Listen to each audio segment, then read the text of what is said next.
Chers frères et sœurs dans notre toujours aimable Jésus, nous connaissons tous la formule de Karl Marx dans un ouvrage datant de 1943, déclarant que la religion est l'opium du peuple. L'opium, c'est un narcotique qui calme la douleur, qui apaise, qui peut induire un état hypnotique, onirique, euphorique, et qui était en vogue au XIXe siècle, utilisé par des écrivains et des artistes comme Charles Baudelaire, Jean Cocteau, Antonin Artaud. En utilisant la métaphore de l'opium, Marx voulait dire que la religion est, selon lui, une sorte de drogue qui neutralise la souffrance morale et existentielle des opprimés de la société en leur promettant le bonheur dans un au-delà illusoire pour les détourner de la lutte contre les causes réelles de leur misère, c'est-à-dire l'oppression sociale et économique de l'élite possédant le capital, autrement dit la bourgeoisie. Au passage, je viens de comprendre à l'instant que l'expression « ma bourgeoise » pour parler de sa femme impliquerait peut-être une idée d'oppression de classe. Très intéressant. La religion est l'opium du peuple est une formule célèbre car elle dit en peu de mots, avec efficacité et souffle poétique, ce que tous les détracteurs et critiques de la religion pensent et dénoncent en l'étalant souvent laborieusement. Non pas que Marx ne soit pas non plus verbeux quand il veut. Dans l'ouvrage en question où est écrite cette formule, juste après, Marx écrit encore, je cite, « L'abolition de la religion en tant que bonheur illusoire du peuple est l'exigence que formule son bonheur réel. Exiger qu'il renonce aux illusions sur sa situation, c'est exiger qu'il renonce à une situation qui a besoin d'illusions. La critique de la religion est donc en germe la critique de cette vallée de larmes dont la religion est l'auréole. » Fin de citation. Autrement dit, et plus simplement, pour Marx, la religion est une échappatoire. Il faut donc cesser de fuir la réalité, retrousser ses manches et s'efforcer de transformer le monde réel. Selon lui, la critique de la religion est la première étape pour dénoncer la souffrance matérielle de l'humanité opprimée et se disposer à une transformation révolutionnaire de la société. Évidemment, vous l'avez deviné, sur Amen Fiat, on est très loin de partager son point de vue. Car bien que ce soit vrai que les religions, quelles qu'elles soient d'ailleurs, peuvent être instrumentalisées au service des puissants, comme l'histoire le démontre assez nettement, la vertu de religion dans l'homme existe indépendamment de cet état de fait. La vertu de religion est exploitée par les puissants, mais elle n'est pas inventée par ceux-ci. Et cette vertu de religion existe dans la nature humaine parce que Dieu a créé l'homme et qu'il le précède et qu'il l'appelle à lui. Comme le dit saint Augustin, « Tu nous as fait pour toi, Seigneur, et notre cœur est sans repos tant qu'il ne repose pas en toi. » Le mot religion, qui vient du latin religare, signifie justement relier ou lier plus fort. Elle est cette attraction vers Dieu inscrite dans le cœur de l'homme. Alors, pourquoi je vous parle d'une formule célèbre de Karl Marx ?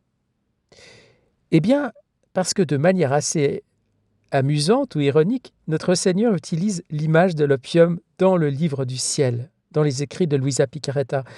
Et ce n'est pas un hasard, bien sûr. D'ailleurs, le hasard n'existe pas, comme vous le savez, c'est la providence incognito. Ou, si j'ose dire aussi, c'est un peu l'opium de l'athéiste. Donc, Jésus utilise la métaphore de l'opium quelques années après Karl Marx, et c'est intéressant, n'est-ce pas ? Mais avant d'aller voir de plus près cette curiosité, il faut être conscient d'une réalité historique. Si aujourd'hui l'opium et ses dérivés, comme l'héroïne, la morphine, sont considérés comme des stupéfiants et que leur usage récréatif est strictement prohibé et son usage médical très contrôlé, et ce n'était pas le cas au temps de Karl Marx et de Luisa Picaretta, du moins dans sa jeunesse. Car les premières restrictions sérieuses se mettent en place peu à peu et à partir de 1912, quand s'est tenue à La Haye une convention internationale sur l'opium qui visait à réglementer le trafic et à en décourager sa consommation abusive.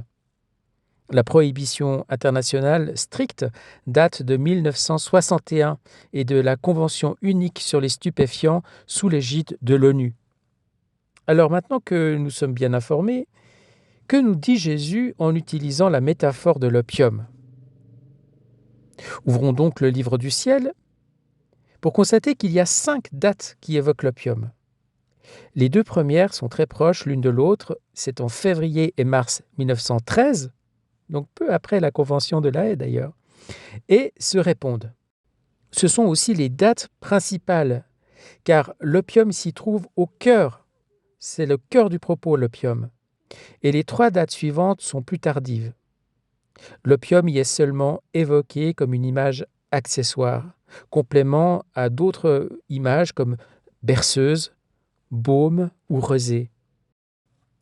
Mais commençons par les 2 dates principales de 1913. La première nous dit ce qu'est la volonté pour l'âme, et la deuxième nous dit ce que l'âme abandonnée à la volonté de Dieu est pour notre Seigneur. Donc, nous allons maintenant lire le livre du ciel et simplement écouter notre Seigneur parler de sa volonté en utilisant l'image de l'opium. Le 19 février 1913, c'est chaque fois évidemment des extraits de ces dates, ce n'est pas l'entier de la date. Voici ce que notre Seigneur dit. « Ma fille, ma volonté est pour l'âme ce que l'opium est pour le corps. Le pauvre patient qui doit subir une opération, l'amputation d'une jambe ou d'un bras par exemple, est endormi avec de l'opium. Ainsi, il ne sent pas la vivacité de la douleur et à son réveil, l'opération est accomplie. Il n'a pas trop souffert grâce à l'opium. Il en va ainsi de ma volonté. Elle est pour l'âme l'opium qui endort l'intelligence, l'amour-propre, l'estime de soi et tout ce qui est humain.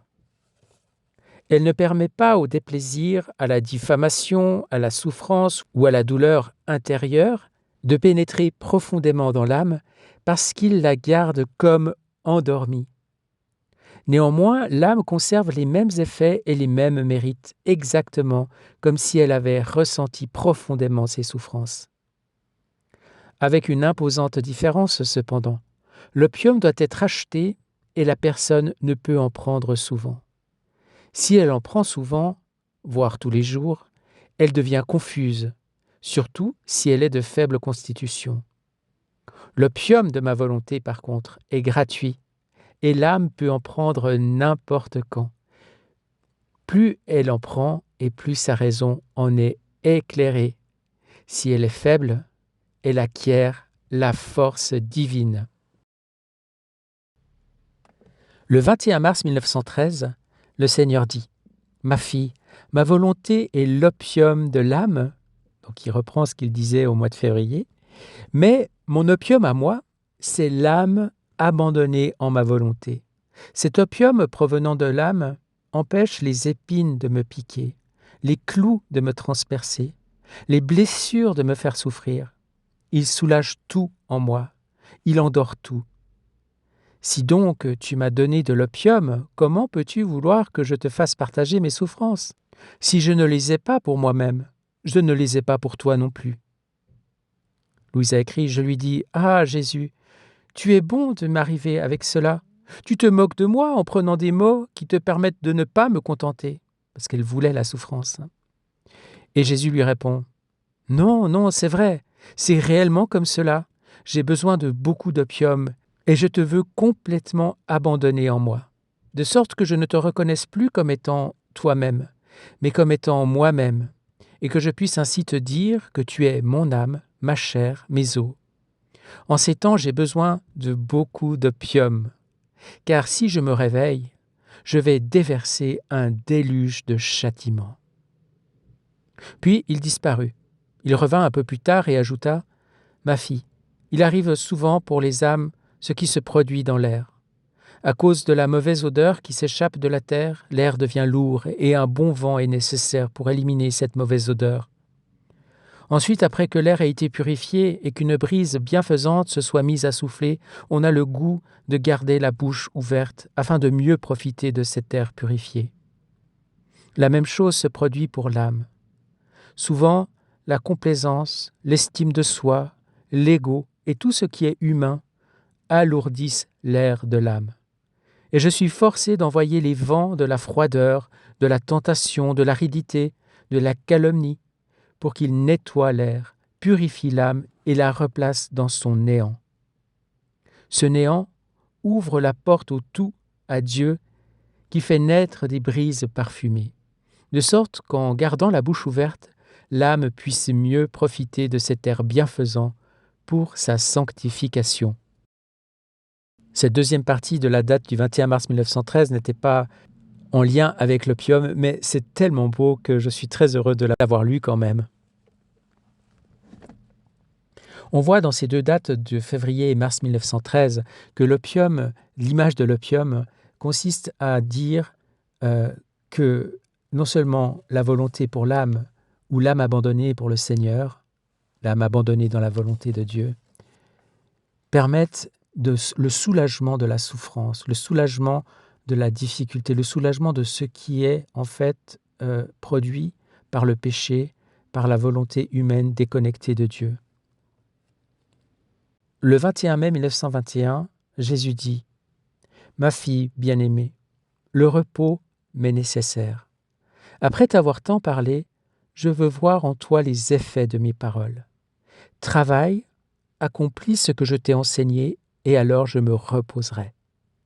Quand tu auras mis en pratique mes enseignements, je te parlerai de choses encore plus élevées et plus sublimes, afin que je puisse trouver en toi un meilleur repos. Si je ne peux me reposer dans les âmes qui vivent dans ma volonté, en qui pourrais-je espérer me reposer ? Seules les âmes qui vivent dans ma volonté peuvent me donner le repos. La vie dans ma volonté me fournit une chambre. Les actes réalisés dans ma volonté me donnent un lit. Les actes répétés, d'une répétition constante, sont comme des berceuses, une musique et un opium qui m'aident à dormir. Et le 27 janvier 1928, il dit « Oh, comme il sera difficile pour ceux qui liront ces écrits de ne pas ressentir la vie palpitante de ma volonté et de se sortir, par la vertu de sa vivifiante palpitation, de la léthargie dans laquelle il se trouve.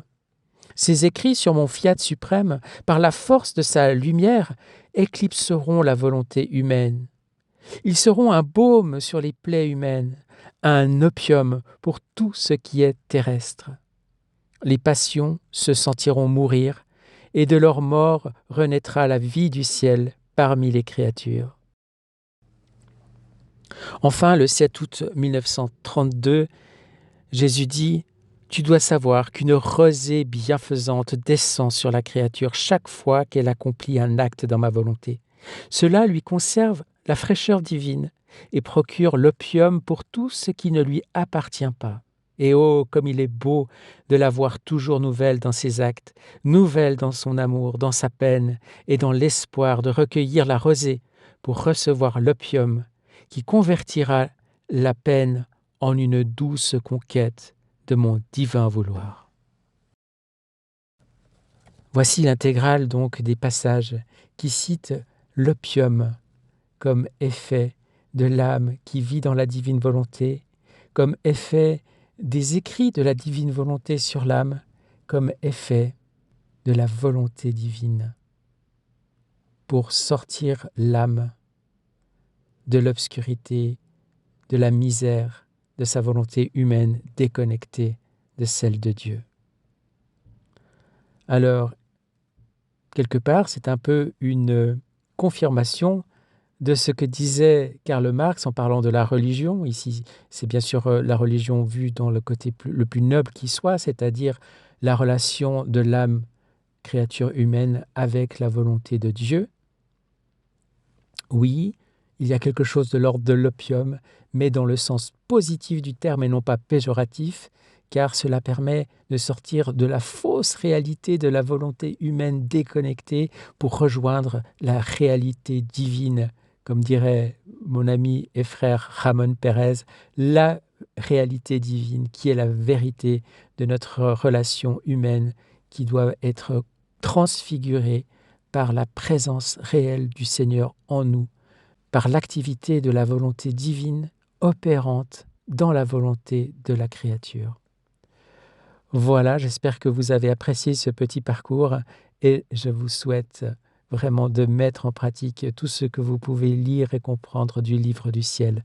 À bientôt pour une nouvelle vidéo. Soyez bénis.